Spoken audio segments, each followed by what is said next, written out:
آج ہم بات کرنے جا رہے ہیں ایک ایسی سرزمین کی جو صرف زمین نہیں بلکہ تاریخ، تہذیب اور بہادری کی زندہ مثال ہے، پنجاب۔ اور پنجاب کی کہانی تو خاص طور پر صدیوں اور تہذیبوں پر پھیلی ہوئی ہے۔ بالکل، پہلی نظر میں تو بہت واضح لگتا ہے۔ پنج یعنی پانچ، آب یعنی پانی، 5 دریاؤں کی سرزمین۔ صحیح۔ لیکن کیا یہ اتنا ہی سیدھا ہے؟ کیا یہ نام ہمیشہ سے ایسا ہی تھا؟ ذرائع کو دیکھیں تو لگتا ہے کہ اس نام کی کہانی کافی پیچیدہ ہے۔ یہاں سب سے پہلا اور شاید سب سے حیران کن نقطہ یہ ہے کہ پنجاب کا نام، جسے ہم آج اتنا قدیم سمجھتے ہیں، تاریخی اعتبار سے نسبتاً نیا ہے۔ اچھا؟ جی، مضمون میں بتایا گیا ہے کہ اس کا وسیع پیمانے پر استعمال 15ویں اور 16ویں صدی میں شروع ہوا۔ اس سے پہلے اس خطے کی شناخت بالکل مختلف ناموں سے ہوتی تھی۔ تو آئیے اس نام کے سفر پر چلتے ہیں۔ مضمون کے مطابق اس لفظ کا ابتدائی سراغ 15ویں صدی کے مشہور سیاح ابن بطوطہ ان کی تحریروں میں ملتا ہے۔ جی، لیکن اس کا زیادہ واضح اور ٹھوس استعمال 16ویں صدی کی کتاب تاریخ شیر شاہ سوری میں نظر آتا ہے، جہاں ایک قلعے کی تعمیر کا ذکر ہے۔ جی، اور یہیں سے کہانی اصل میں دلچسپ ہوتی ہے۔ یہ ایک فارسی زبان کا لفظ ہے، پنج اور آب۔ صحیح۔ لیکن جو چیز یہاں واقعی حیران کن ہے وہ یہ کہ اس فارسی نام کے آنے سے صدیوں پہلے مہابھارت میں اسی علاقے کو پنجا ندا کہا گیا ہے۔ پنجا ندا؟ جی، اور سنسکرت میں اس کا مطلب بھی 5 دریا ہی ہے۔ ایک منٹ، یہ تو حیران کن بات ہے۔ مہابھارت تو ایک مذہبی اور اساطیری داستان سمجھی جاتی ہے۔ بالکل۔ تو کیا اس میں پنجا ندا کا ذکر ایک حقیقی جغرافیائی حوالے کے طور پر ہوا ہے یا یہ صرف ایک علامتی نام تھا؟ آپ کا سوال بہت اہم ہے۔ دیکھیں، تاریخ دان مہابھارت کو ایک تاریخی دستاویز تو نہیں مانتے، لیکن وہ اسے ایک تہذیبی ثبوت ضرور مانتے ہیں۔ اچھا۔ اس میں پنجا ندا کا ذکر یہ ثابت کرتا ہے کہ اس خطے کی 5 دریاؤں والی شناخت کا تصور ہزاروں سال پرانا ہے۔ یہ نام ایک جغرافیائی حقیقت کی عکاسی کرتا تھا جو لوگوں کے ذہنوں میں رچی بسی تھی۔ تو بھلے ہی نام سنسکرت سے فارسی میں بدلا، لیکن بنیادی تصور تو وہی رہا۔ آپ نے بالکل صحیح پکڑا۔ یہ صرف لفظوں کا فرق نہیں، یہ تو ایک تہذیبی تبدیلی کی بھی نشانی ہے۔ کیا اس کا مطلب یہ ہے کہ پنجاب نام کا استعمال اس وقت زیادہ ہوا جب فارسی زبان اور ثقافت نے اس خطے میں، آپ کہہ لیں، سنسکرت پر غلبہ حاصل کرنا شروع کیا؟ بالکل، یہ ایک لسانی اور ثقافتی تبدیلی کا آئینہ ہے۔ مغل دور کے آنے سے فارسی سرکاری اور علمی زبان بن گئی، اور اسی لیے پنجا ندا جیسا سنسکرت لفظ آہستہ آہستہ پس منظر میں چلا گیا اور پنجاب جیسا فارسی لفظ رائج ہو گیا۔ مغلوں کی بات نکلی ہے تو مضمون میں ابو الفضل کی مشہور کتاب آئین اکبری کا بھی حوالہ ہے۔ اس میں اس علاقے کو لاہور اور ملتان کے 2 صوبوں میں تقسیم کیا گیا اور مجموعی طور پر اسے پنجند کہا گیا۔ جی، پنجند، یہ اسی پرانے تصور کا تسلسل ہے، لیکن اس نام کو اصل تقویت دی مغل بادشاہ جہانگیر نے۔ اچھا، انہوں نے کیسے؟ انہوں نے اپنی سوانح ممری تزک جہانگیری میں باقاعدہ پنجاب کا لفظ استعمال کیا، اور یہ اہم اس لیے ہے کہ جہانگیر صرف ایک بادشاہ نہیں تھا، وہ فطرت سے محبت کرنے والا حکمران تھا۔ صحیح۔ جب وہ اپنے سفر نامے میں اس خطے کے دریاؤں، اس کی زرخیزی کی بات کرتا ہے اور اسے پنجاب کہتا ہے، تو یہ نام محض ایک انتظامی اصطلاح نہیں رہتا، یہ ایک جیتی جاگتی جغرافیائی اور ثقافتی حقیقت بن جاتا ہے۔ تو بادشاہ کے قلم سے نکل کر یہ نام تاریخ میں ہمیشہ کے لیے ثبت ہو گیا۔ بالکل۔ یہ دلچسپ ہے کہ مغلوں نے اس نام کو پختہ کیا، لیکن ان کے ذہن میں پنجاب کا نقشہ کیسا تھا؟ مطلب کیا وہ بھی اسی علاقے کو پنجاب سمجھتے تھے جسے ہم آج سمجھتے ہیں؟ یہ ایک بہترین سوال ہے۔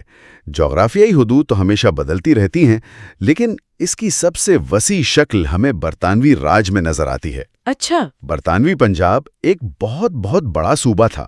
جی۔ اس کی سرحدیں مغرب میں بلوچستان سے، شمال میں کشمیر سے، مشرق میں جسے ہندی بیلٹ کہا جاتا ہے اس سے، اور جنوب میں راجستھان اور سندھ سے ملتی تھی۔ واہ! آج کے بھارتی پنجاب، ہریانہ، ہماچل پردیش، دلی اور پاکستانی پنجاب، یہ سب اس ایک بڑے صوبے کا حصہ تھے۔ تو اگر برطانوی پنجاب اتنا بڑا تھا تو اس کا مطلب ہے کہ 1947 سے پہلے پنجابی شناخت کا تصور آج سے بہت مختلف اور وسیع ہوگا۔ بالکل، اس میں تو وہ لوگ بھی شامل ہوں گے جو آج خود کو ہریانوی یا ہماچلی کہتے ہیں۔